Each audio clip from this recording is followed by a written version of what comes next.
तुम्हें one piece की 5 ऐसी थ्योरीज बताऊंगा जिसे देख के तुम्हारा सब सिस्टम हिल जाएगा। और मैं हर थ्योरी बताने के बाद उसे रेट करूंगा आउट ऑफ 10 कि इसके सच होने के कितने चांसेस है। एंड थ्योरी नंबर 1 के सही होने के चांसेस 9 आउट ऑफ 10 है। तो इसलिए इस वीडियो को पूरी जरूर देखना। तो अपनी कुर्सी की पेटियां बांध लो and let's start. Theory number 5, मैं तुम्हें एक फैक्ट बताता हूँ जो तुमने शायद ही कहीं सुना होगा। तो टिल डेट ऐसा कोई कंफर्म डेविल फ्रूट यूजर नहीं है जो लाफ टेल तक गया हो। क्या कह रहे हो, तुम्हें बिलीव नहीं हो रहा? तो सुनो, रॉजर के क्रू में बगी को छोड़कर कोई भी डेविल फ्रूट यूजर नहीं था। और जैसे जैसे रॉजर पायरेट्स लाफ टेल के नजदीक पहुंचते जा रहे थे वैसे वैसे बगी की तबीयत और खराब होती जा रही थी। और ये बात मांगा में साफ साफ लिखी हुई है। एंड आखिरकार उन्हें बगी को शैंक्स के साथ जो पे ही छोड़कर आगे जाना पड़ा। एंड बहुत लोग टोकी की डिसीज को भी इसी के साथ जोड़ते हैं कि शायद रॉजर पायरेट्स लाफ टेल के नजदीक होंगे इसलिए टोकी को फीवर आ गया। But that's not the case, you know. Toki की डिसीज के पीछे सीधा सिंपल रीजन यही था कि वो थी एक नाजुक सी कली जो कि लंबे समय से ओडेन के साथ ट्रेवल करने के कारण बहुत थक चुकी थी।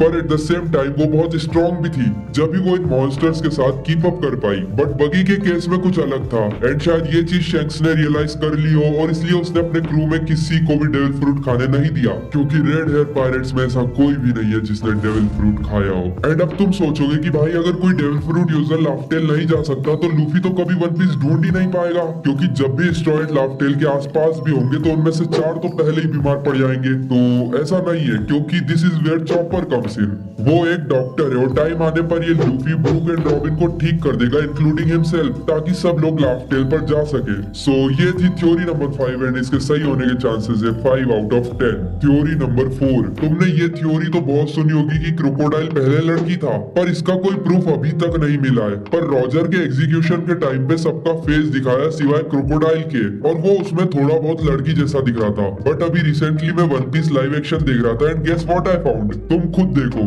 तो वन पीस लाइव एक्शन में हमें क्रोकोडाइल का फेस दिखाया है और इसमें साफ साफ दिख रहा है कि ये एक लड़की है। पर मैं लाइव एक्शन को एनीमे के साथ नहीं जोड़ना चाहता क्योंकि दोनों में बहुत सारी चीजें अलग भी है और कुछ चीजें तो ऐसी है जो कभी वन पीस एनीमे में हुई ही नहीं।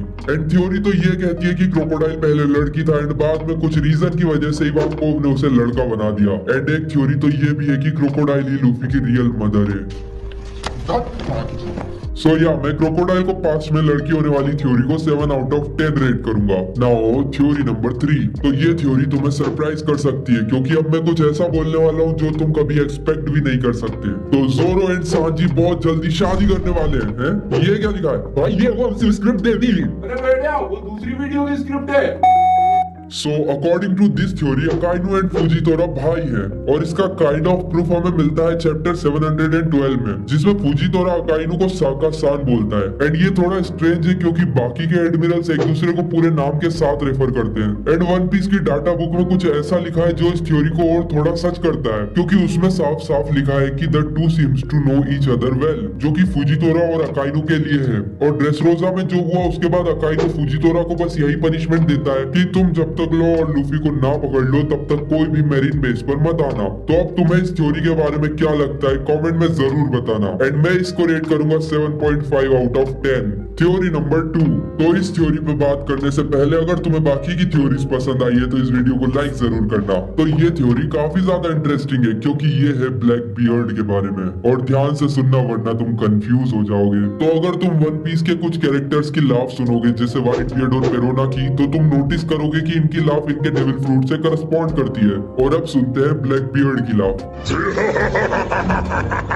तो अभी भले ही ये ज्यादा सेंस नहीं बना रही है बट एक मिथिकल क्रिएचर है जिसका नाम है बाइजी एंड जापान में इसे हाकू टाकू बोलते हैं। सो अगर तुम इन दोनों नेम्स का फर्स्ट एंड लास्ट पार्ट साथ में ज्वाइन करोगे तो तुम्हें मिलेगा जीहा।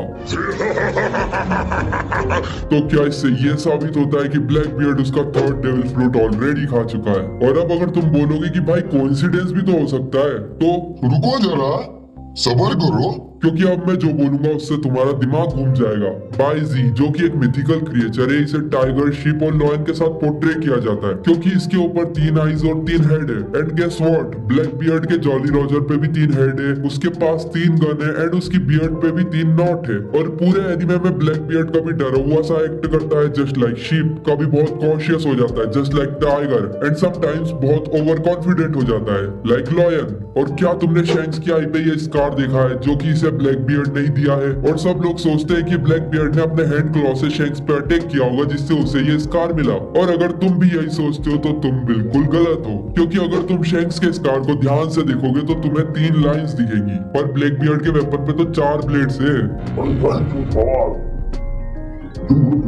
तो ऐसा भी तो हो सकता है कि शैंक्स से लड़ते टाइम ब्लैक बियर्ड अपने बाइजी फॉर्म में ट्रांसफॉर्म हुआ होगा एंड वो देख के शैंक्स शॉक्ड हो गया और इसी का फायदा उठा के ब्लैक बियर्ड ने शैंक्स को ये स्कार दिया हो। सो तुम्हें क्या लगता है इस थ्योरी के बारे में मुझे कमेंट्स में जरूर बताना। एंड इस थ्योरी के सच होने की प्रोबेबिलिटी है 4 आउट ऑफ 10। तो अब टाइम आ गया है थ्योरी नंबर 1 बताने का, पर उससे पहले मैंने एक वीडियो बनाई है एनीमे स्क्रिंज के ऊपर, तो उसे भी इस वीडियो के बाद जरूर देखना। सो थ्योरी नंबर 1 ये है कि वन पीस के एंड में लूफी रेड लाइन को डिस्ट्रॉय कर देगा एंड ये थ्योरी मेरी पर्सनल फेवरेट है। So according to madam Shyarly's vision, एक दिन लूफी फिशमैन आइलैंड को डिस्ट्रॉय कर देगा। एंड फिशमैन आइलैंड कहाँ पर है? हाँ, ठीक रेड लाइन के नीचे।